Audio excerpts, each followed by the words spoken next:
Hi friends, ప్రపంచంలో అత్యంత ధనవంతులు ముఖేష్ అంబానీ ఒకరు. ఇక ఇండియాలో ధనవంతుల లిస్టులో వీళ్లే ముందుంటారు. వీరి ఆస్తులే కాదు, వీరి అభిరుచులు కూడా అంతే ఖరీదైనవని చెప్పొచ్చు. అత్యంత ధనవంతుడైన ముఖేష్ అంబానీకి సంబంధించిన ప్రతి విషయం ప్రత్యేకంగానే ఉంటుంది. అనిత అంబానీ తాగే టీ విలువ 3 లక్షలు. వారి కొడుకు పెళ్లి ఆడంబరంగా జరపడం ఇన్ని ప్రత్యేకంగా ఉన్నప్పుడు వారి ఇల్లు కూడా అంతకన్నా ప్రత్యేకంగానే ఉంటుంది కదా. మరి వాళ్ళ ఇల్లు అయినటువంటి యాంటీలియా గురించి చెప్పుకుందాం.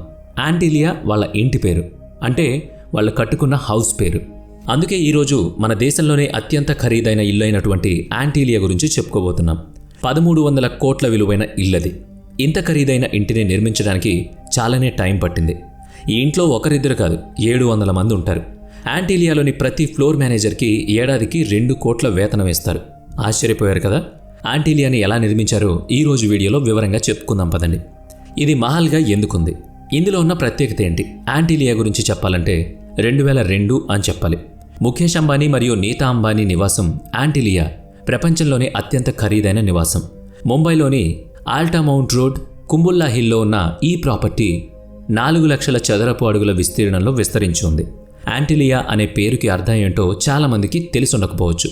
ఈ పేరు అట్లాంటిక్ మహాసముద్రంలోని పౌరాణిక ద్వీపం నుంచి వచ్చింది. 2002లో ఈ నిర్మాణం మొదలైంది. అప్పుడే ముఖేష్ అంబానీ తండ్రి ధీరుభాయ్ అంబానీ మరణించారు.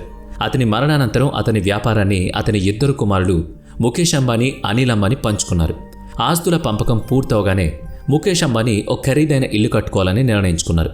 అది ప్రపంచంలోనే విలాసవంతమైన భవనంగా ఉండాలనుకున్నారు. ఆ ఇంటి కలను సాకారం చేసుకోవడానికి సరైన స్థలం కోసం చూశారు.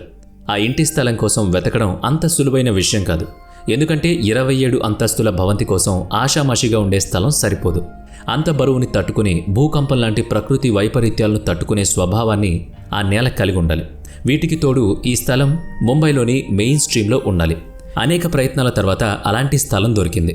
ముంబైలోని ఆల్ట్రా మౌంట్ రోడ్లో ఈ స్థలం దొరికింది. ఈ స్థలం ఒక అనాథాశ్రమం వారి నుంచి కొనుగోలు చేశారు. 21 కోట్లు పెట్టి ఆ స్థలం కొన్నారు. ఆ స్థలం 4 లక్షల చదరపు అడుగుల విస్తీర్ణం కలిగి ఉంది. ఈ స్థలం కొనుగోలు ప్రక్రియ పూర్తి కాగానే యాంటీలియా నిర్మాణం మొదలుపెట్టారు. ఈ ఇంటి నిర్మాణం ఖర్చు $2 బిలియన్ అని అంచనా వేశారు. ఇది చాలా ఎక్కువ. ఎంత అవుతుందని అంచనా చూసి ముఖేష్ అంబానీ కూడా ఆశ్చర్యపోయారు. అంతవరకు ఏ బిజినెస్ మెన్ కూడా ఇంటి కోసం ఇంత ఖర్చు పెట్టలేదు. మొదట్లో ముఖేష్ అంబానీ కూడా కొంత ఆలోచనలో పడ్డారు. ఎందుకంటే అతని ఆదాయంలో ఇది చాలా పెద్ద మొత్తమని చెప్పాలి. అందుకే ఇంటి నిర్మాణం గురించి మరోసారి ఆలోచనలో పడి కొంత టైం తీసుకున్నారు. 2006లో ఈ నిర్మాణం మొదలైంది. ఈ ఇంటి నిర్మాణం కోసం ఎలాంటి కన్స్ట్రక్షన్ కంపెనీ గురించి ఆలోచించారో తెలుసా? తన కలలకు అనుగుణంగా ఆ బిల్డింగ్ నిర్మించే వాళ్ళు కావాలి. అనేక ప్రయత్నాలు చేశారు. ఆ ప్రయత్నాల తర్వాత ఆస్ట్రేలియాలోని 2 కంపెనీల మీద దృష్టి పడింది. ఆ కంపెనీకి మంచి పేరుంది. దానికి పెద్ద పెద్ద నిర్మాణాలు చేసిన అనుభవం ఉంది. ఈ బిల్డింగ్ డిజైనర్స్ కూడా విదేశాల నుంచి వచ్చారు. నీతా అంబానీ ఈ బిల్డింగ్కి ఒక రూపం ఇచ్చారు. ఇక అప్పుడు బిల్డింగ్ డిజైన్ రెడీ అయింది. కన్స్ట్రక్షన్ కోసం స్థలం కూడా రెడీగా ఉంది. ఇక కన్స్ట్రక్షన్ మొదలైంది. ఎలాంటి బిల్డింగ్ కట్టాలన్నా గట్టి పునాదులు కావాలి. ఆకాశాన్ని తాకే భవంతుల నిర్మాణానికి పునాదులు కూడా అంతే పటిష్టంగా ఉండాలి కదా. అందుకే యాంటీలియా నిర్మాణం కోసం ఇంజనీర్లు స్పెషల్ టెక్నాలజీని వాడారు. ప్రపంచంలోనే అత్యంత ఎత్తైన భవనం బుర్జ్ ఖలీఫా నిర్మాణానికి ఎలాంటి పునాదులు వాడారో యాంటీలియా నిర్మాణానికి కూడా అలాంటి పునాదులే వేశారు. యాంటీలియా పిల్లర్స్ కోసం 200 పిల్స్ వేశారు. ఇలా ఎందుకంటే భూకంపం లాంటి ప్రకృతి వైపరీత్యాలు సంభవించినా ఎలాంటి నష్టం జరగకుండా ఉంటుంది. ఫౌండేషన్ పైన పనులు చాలా వేగంగా మొదలయ్యాయి. యాంటీలియా పనులు చాలా వేగవంతంగా మొదలుపెట్టారు. ఎందుకంటే కన్స్ట్రక్షన్ కంపెనీతో 4 ఏళ్లతో నిర్మాణం పూర్తి చేయాలని ఒప్పందం కుదుర్చుకున్నారు. దీని వెనుక ఒక పెద్ద కారణం కూడా ఉంది. ఎందుకంటే ముఖేష్ అంబానీ ఇల్లు చూసి అతని తమ్ముడు అనిల్ అంబానీ కూడా యాంటీలియా లాంటి ఇల్లు కట్టాలని అనుకున్నారు. అందుకే తన తమ్ముడి కన్నా ముందే తన ఇల్లు పూర్తి కావాలని గట్టిగా నిర్ణయించుకున్నారు. అందుకే 2010 కల్లా 4 ఏళ్లలో ఇంటి నిర్మాణం పూర్తి కావాలని చెప్పారు. ముఖేష్ అంబానీ చెప్పిన మాట ప్రకారం యాంటీలియాని చాలా వేగంగా నిర్మాణం మొదలుపెట్టారు. కాకపోతే కన్స్ట్రక్షన్ కంపెనీ ముందు చాలా పెద్ద సమస్య వచ్చి పడింది. కాంక్రీట్ గట్టిపడ్డం. వేసవి కాలంలో ముంబైలో టెంపరేచర్ 50 డిగ్రీస్ ఉంటుంది. కింద కాంక్రీట్ కలిపి పైకి తీసుకువెళ్లే లోపే అది గట్టిపడిపోయేది. అనేక కోణాల్లో సమస్యను అర్థం చేసుకుని దీనికి కూడా ఒక సొల్యూషన్ కనిపెట్టారు. ఆ తర్వాత కాంక్రీట్ను రాత్రిపూట తయారు చేయడం మొదలుపెట్టారు. తిరిగి యాంటీలియా పనుల్లో వేగం పుంజుకుంది.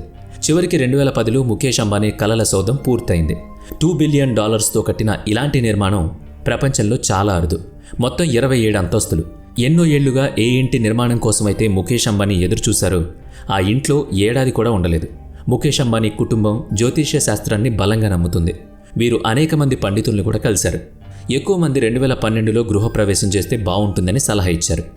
అందుకే 2010లో గృహప్రవేశం చేయకుండా 2012లో చేశారు.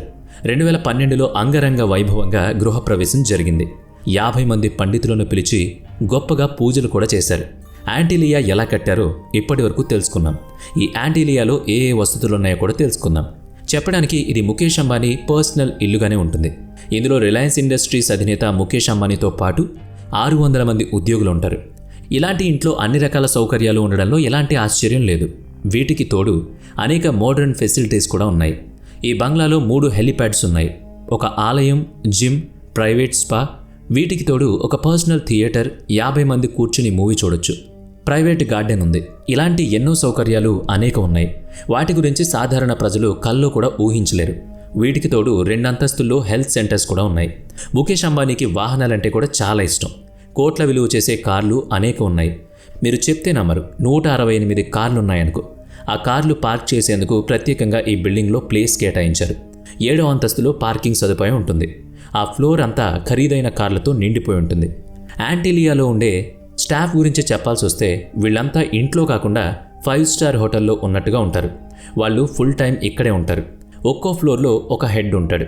ఆ బిల్డింగ్లో ఉండే ప్రతి ఫ్లోర్ మేనేజర్ శాలరీ ఏడాదికి 2 కోట్లు. ఆ శాలరీ చూస్తేనే అర్థమవుతుంది తన స్టాఫ్ని ఎంత బాగా చూసుకుంటారు. ఈ భవనం సూర్యుడు మరియు కమలాన్ని పోలి ఉంటుంది. మనిషి కోరికలు తీరవు అంటారు. ముఖేష్ అంబానీ విషయంలో అదే జరిగింది. మరి ఈ గొప్ప ఇంటి గురించి మీ కామెంట్ ఏంటి? ఈ వీడియో నచ్చినట్లయితే లైక్ చేయండి, షేర్ చేయండి. ఇప్పటి వరకు మన ఛానల్ని సబ్స్క్రైబ్ చేసుకున్నట్లయితే ఇప్పుడే సబ్స్క్రైబ్ చేసుకుని పక్కనే ఉన్న బెల్ ఐకాన్పై క్లిక్ చేయండి. నెక్స్ట్ వీడియోలో మళ్ళీ కలుద్దాం. Thanks for watching.